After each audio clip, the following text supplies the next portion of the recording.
हमारे देश में सुप्रीम कोर्ट ने बार बार यूनिफॉर्म सिविल कोड को लेकर जो चर्चा की है, जिस सिविल कोड को हम लेकर के जी रहे हैं वो सिविल कोड सचमुच में तो एक प्रकार का कम्युनल सिविल कोड है।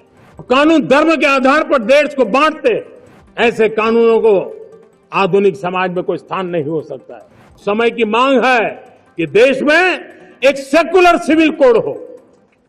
हमारे देश में सुप्रीम कोर्ट ने बार बार यूनिफॉर्म सिविल कोड को लेकर जो चर्चा की है, अनेक बार आदेश दिए हैं, क्योंकि देश का एक बहुत बड़ा वर्ग मानता है और उसमें सच्चाई भी है कि जिस सिविल कोड को हम लेकर के जी रहे हैं वो सिविल कोड सचमुच में तो एक प्रकार का कम्युनल सिविल कोड है, भेदभाव करने वाला सिविल कोड है।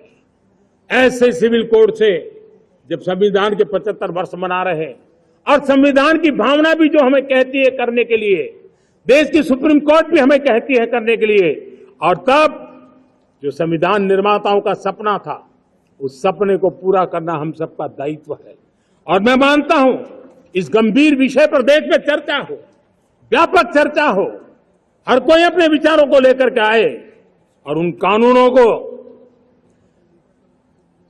जो कानून धर्म के आधार पर देश को बांटते, जो ऊंच नीच का कारण बन जाते हैं, ऐसे कानूनों को आधुनिक समाज में कोई स्थान नहीं हो सकता है। और इसलिए मैं तो कहूंगा अब समय की मांग है कि देश में एक सेकुलर सिविल कोड हो।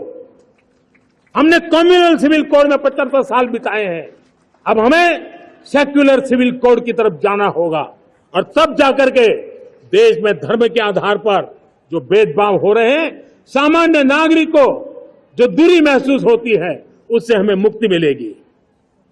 मेरे प्यारे देशवासियों, जब मैं देश में एक चिंता हमेशा कहता हूं, परिवारवाद, जातिवाद भारत के लोकतंत्र को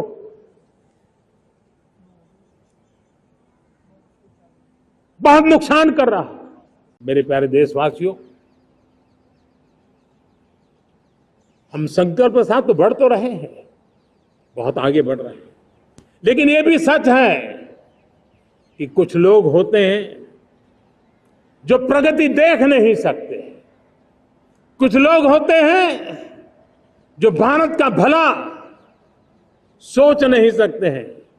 जब तक खुद का भला न हो तब तक उनको किसी का भला अच्छा नहीं लगता है। ऐसी विकृत मानसिकता से भरे हुए लोगों की कमी नहीं होती है। देश को ऐसे लोगों से बचना होगा। वे निराशा की गर्त में डूबे हुए लोग हैं।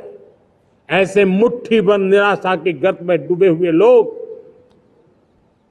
जब उनके गोद में विकृति पलती है तब वो विनाश का कारण बन जाती है, सर्वनाश का कारण बन जाती है, एनार्की का मार्ग ले लेती है, और तब देश को इतनी बड़ी हानि हो जाती है जिसकी भरपाई करने में हमें नए सिरे से मेहनत करनी पड़ती है।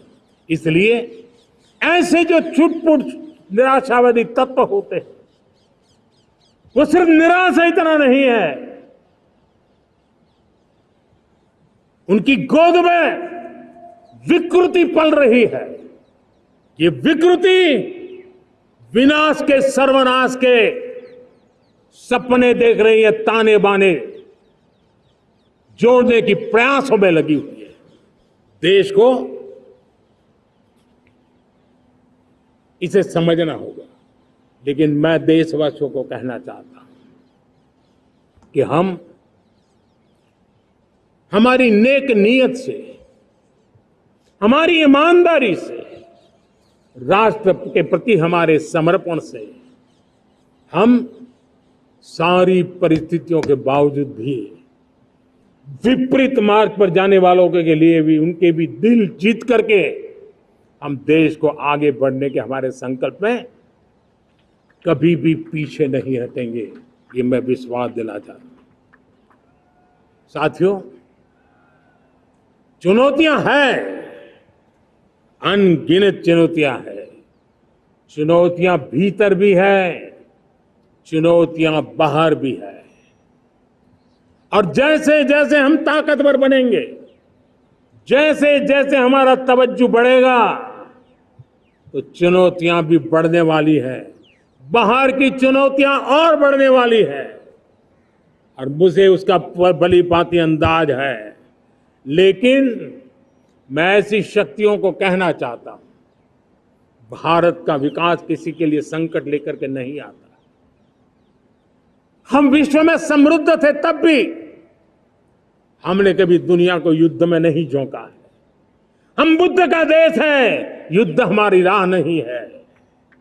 और इसलिए विश्व चिंतित न हो भारत के आगे बढ़ने से।